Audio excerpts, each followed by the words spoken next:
दानिया, मैं तुमसे ही मिलने आ रहा था। क्या आयशा सो रही है? हाँ, वो बहुत थक गई थी। ये बताओ कि तुम कैसे हो? जख्म भरने से पहले ही तुम्हें ऐसे मामलात संभालने पड़ रहे हैं। नहीं, मैं ठीक हूँ, कोई ऐसा मसला नहीं है। वैसे भी मेरी बेटी मेरे साथ है, मैं खुश क्यों ना हूं। सुना है तुम्हारे वकील ने आज उमर भाई से बात की हमारी तलाक के बारे में। तुमने कोई रुकावट नहीं डाली, तुम्हारा शुक्रिया।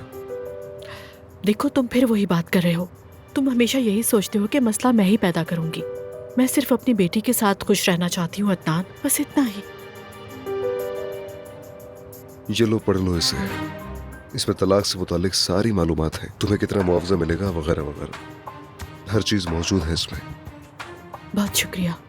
मेरा वकील देख ले तो फिर मैं तुमसे बात करती हूँ। शब्बा खैर।